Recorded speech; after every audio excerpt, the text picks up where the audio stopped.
ikkala bayramda ham baravar qilinadigan ishlar. Birinchi, Eidga bir yo'l bilan borib, boshqa yo'l bilan qaytish mustahabdir. Payg'ambar sallallohu alayhi va sallam shunday qilar edilar. An Abi Hurayra radhiyallohu anhu qol: كان النبي صلى الله عليه وسلم إذا خرج يوم العيد في طريق رجع في غيره. رواه الترمذي وأبو داود والبخاري. Abu Hurayra radhiyallohu anhudan rivoyat qilinadi. Nabiy sallallohu alayhi va sallam Eid kuni bir yo'l bilan chiqsalar, boshqasi bilan qaytar edilar. Termiziy, Abu Dovud va Buxoriylar rivoyat qilganlar. Ikkinchi, misvoq qilish. Har bir namoz uchun misvoq qilish marg'ub bo'lganidek, fitr va Qurbon bayrami namozlaridan oldin ham misvoq qilish marg'ubdir. Uchinchi, g'usl qilish. Anil Fakih ibn Sa'd anna Rasululloh sallallohu alayhi va sallam kana yaghtasilu yawm al-fitr va yawm an-nahr va yawm Arafa. Ravahu Ibn Majah. Fakih ibn Sa'd radhiyallohu anhudan rivoyat qilinadi. Rasululloh sallallohu alayhi va sallam Fitr, Azha va Arafa kunlari g'usl qilar edilar. Ibn Majah rivoyat qilgan. To'rtinchi, xushbo'ylik surtish. Kishilar ko'p to'planadigan joylarga xushbo'y narsa surtib borish mandub bo'lgani uchun Eid kuni ham xushbo'ylik surtiladi. Beshinchi, eng yaxshi kiyimlarni kiyish. Payg'ambar sallallohu alayhi va sallamning juma va Eid uchun alohida yaxshi kiyim kiyishlari ma'lum va mashhur. روى ابن ماجة من حديث ابن عباس رضي الله عنه أنه كان صلى الله عليه وسلم يلبس في العيدين بردة حبرة. ابن ماجة ابن عباس رضي الله عنه من حديث دان رواية قلادة. نبي صلى الله عليه وسلم ikki Eidda hibara chopon kiyar edilar. Hibara Yamanning mashhur kiyimi. Oltinchi, ikki Eid kechalarini ibodat bilan o'tkazish. Bunda kechaning hammasini yoki oxirgi 3dan birini zikr, namoz, Qur'on tilovati, takbir, tasbih, istig'for bilan o'tkaziladi.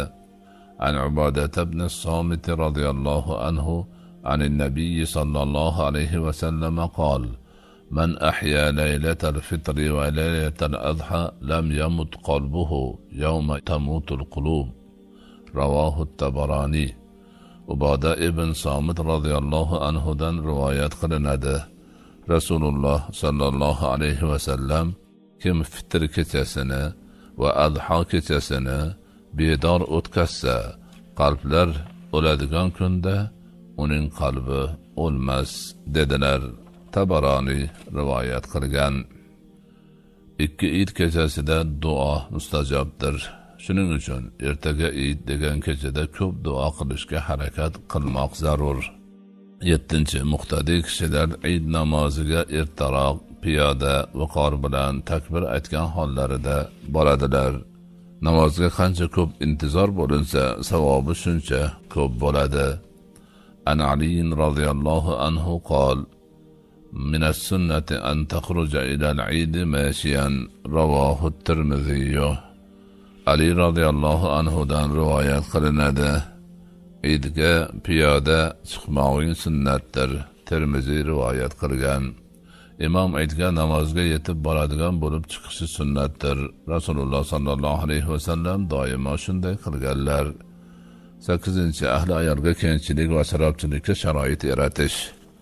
Bayram arafasida va bayram kunlari nafl sadaqalarni imkonga qarab odatdagidan ko'proq qilish kerak. 9. Ko'ringan har bir musulmonga xursandchilik va shodlik izhor qilish, ularni bayram bilan tabriklash, yaqin kishilarni, yor do'st va ahboblarni ziyorat qilish. An Aisha radhiyallohu anha qalat: دخل أبو بكر وعندي جاريتان من جوار الأنصار تغنيان بما تقاولت الأنصار يوم بعاث. قالت: وليستا بمغنيتين. فقال أبو بكر: أمزامير الشيطان في بيت رسول الله صلى الله عليه وسلم؟ وذلك في يوم عيد. فقال رسول الله صلى الله عليه وسلم: يا أبا بكر، إن لكل قوم عيدا وهذا عيدنا.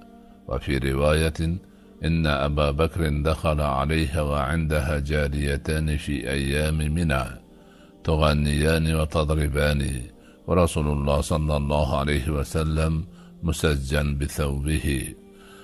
فانتهرهما أبو بكر، فكشف رسول الله صلى الله عليه وسلم عنه وقال: دعهما يا أبا بكر فإنها أيام عيد.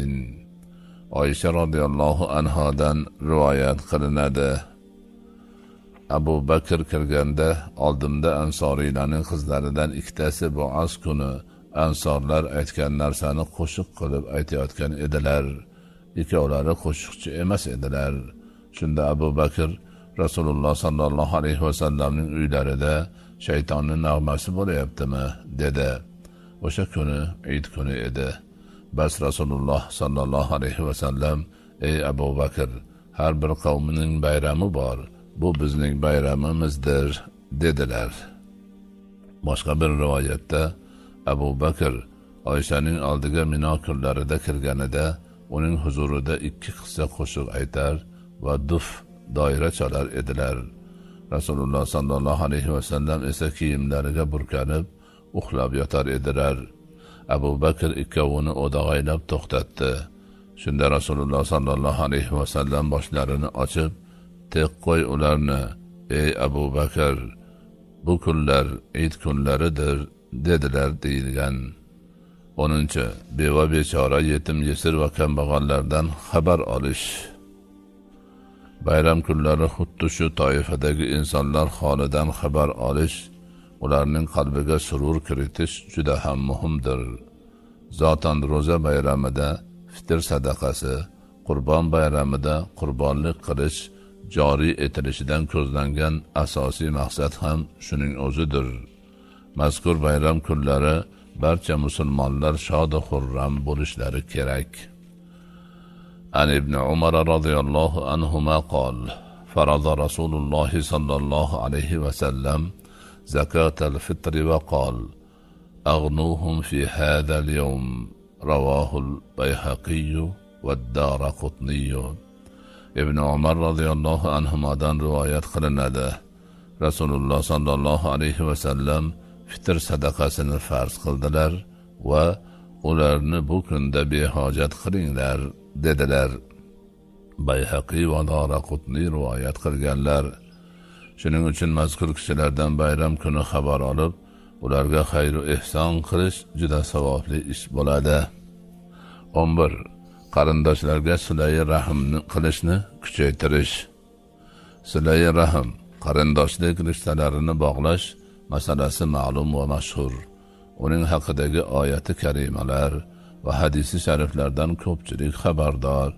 Shu bilan birga bu masalaning ahamiyati bayram kunlari yana ham ortishini esdan chiqarmaslik zarur. 12. Ijtimoiy aloqalarni mustahkamlash va arazlashib yurganlarni yarashtirib qo'yishni amalga oshirish. Musulmon kishilarning 3 kundan ortiq bir-birlari bilan arazlashib yurishlari mumkin emas. Bayram kunlari arazlashib yurish esa gunohni yana ham kattalashishiga sabab bo'ladi.